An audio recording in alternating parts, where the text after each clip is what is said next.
Salut, c'est Mario.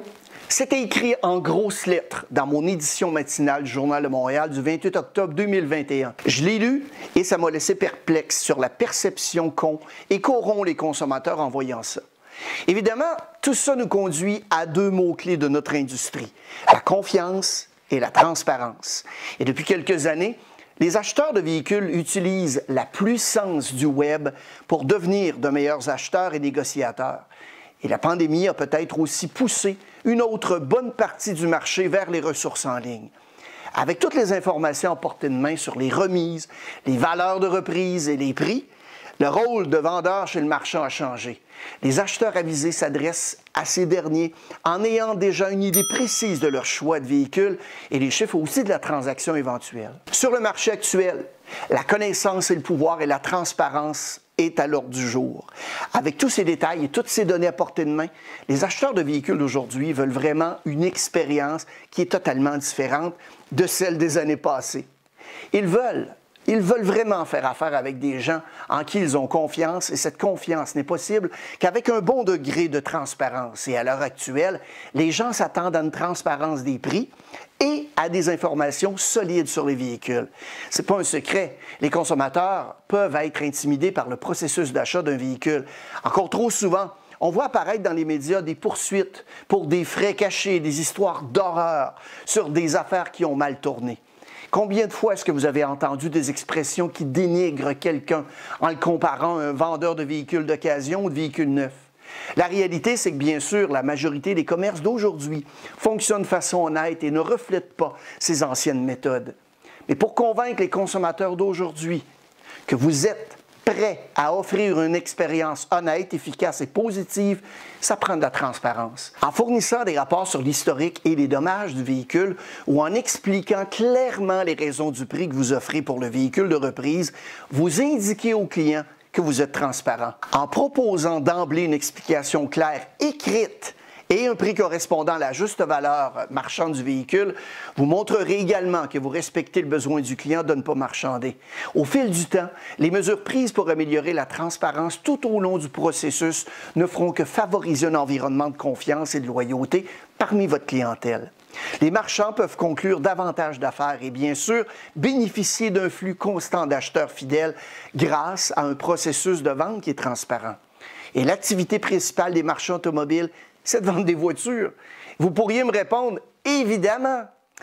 Les consommateurs voient les choses un peu différemment et considèrent leur satisfaction à travers le prisme de leur expérience d'achat global lorsqu'ils achètent un véhicule.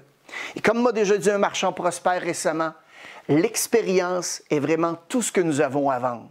Étant donné que de nombreux véhicules se ressemblent tellement aujourd'hui, l'expérience d'achat devient la chose que les établissements vendent vraiment pour se démarquer dans le marché. Et pour les marchands d'aujourd'hui, la confiance reste un obstacle qui est important, qui a été causé en grande partie par les erreurs du passé. Sauf que les recherches indiquent que le problème est tout autant basé sur l'expérience du consommateur d'aujourd'hui. Et bien que l'achat d'un véhicule soit passionnant, les consommateurs continuent à se sentir anxieux et sur leur garde à l'approche d'une visite chez un marchand automobile. Ils trouvent l'expérience difficile et stressante et se plaignent d'un certain nombre de points qui sont douloureux par rapport à leur expérience d'achat. Et lorsqu'ils interagissent avec un marchand, les consommateurs expriment leur frustration lorsque le vendeur ne connaît pas évidemment les informations qu'il a fournies dans un lead ou lorsque le commercial contredit quelque chose que le consommateur a vu, lui, sur le site Internet du marchand.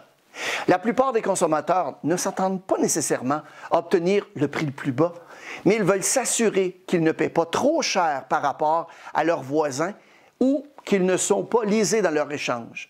Bien qu'ils aient passé beaucoup de temps et d'efforts en ligne avant de se rendre chez un marchand, les acheteurs de voitures se disent frustrés par le temps total qu'ils passent chez le marchand. Ils sont particulièrement frustrés par les inefficacités du processus qui les font attendre ou perdre du temps inutilement. De nombreux consommateurs trouvent difficile d'obtenir une offre de prix ou une valeur d'échange sans visiter le marchand. Ils veulent également connaître les détails de l'offre, notamment la façon dont elle a établi et les frais inclus et exclus. Pourtant, même si les consommateurs souhaitent vivre une meilleure expérience, ils ne veulent pas pour autant éliminer la visite chez le marchand. En fait, il y a 8 acheteurs sur 10 qui sont d'accord pour dire qu'ils préfèrent acheter un véhicule en personne plutôt que de tout faire en ligne. Encore aujourd'hui, la plupart des formations et des discours traditionnels sur la vente visent à contrôler les consommateurs pour les amener à l'achat. Or, la confiance ne se construit pas par le contrôle. Elle se construit en donnant aux consommateurs les moyens d'agir par la qualité de la relation, la transparence, la cohérence et la validation. Voici d'ailleurs quelques stratégies qui vont vous aider à instaurer la confiance et la crédibilité auprès des consommateurs et aussi à leur offrir une expérience d'achat exceptionnelle. Créez d'abord une parité numérique entre les différents canaux. La première impression qu'un consommateur va avoir de votre établissement va se faire généralement en ligne plutôt que dans votre salle de montre. Donc, assurez-vous que les informations qui sont présentées sur un point de contact numérique correspondent vraiment aux autres pour éviter toute confusion chez le consommateur. Par exemple, un consommateur qui obtient la valeur d'un échange sur un site tiers devrait idéalement voir la même valeur sur le widget du marchand et dans les outils d'acquisition d'échange utilisés dans l'établissement. En faisant preuve de cohérence dans le paysage numérique, le consommateur va aussi avoir l'impression qu'il recevra le même niveau de cohérence hors ligne. Rendez-le aussi personnel. La confiance commence par une connexion personnelle avec le consommateur. Aujourd'hui, ces gens investissent beaucoup de temps dans le processus en ligne. Il est donc important de respecter leur temps en faisant vos devoirs avant de les contacter. Il y a certains marchands qui appellent les consommateurs à l'aveuglette, les obligeant à répéter des étapes clés du processus et annulant, évidemment, le temps que ces consommateurs ont passé en amont.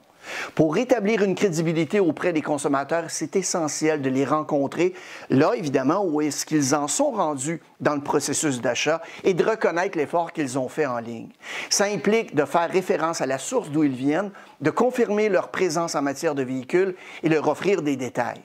Supprimer les obstacles à la transparence. Les consommateurs veulent qu'on réponde à leurs questions, mais ils se heurtent souvent à la résistance de certains marchands qui refusent de fournir des informations à moins que le consommateur ne soit physiquement dans le magasin.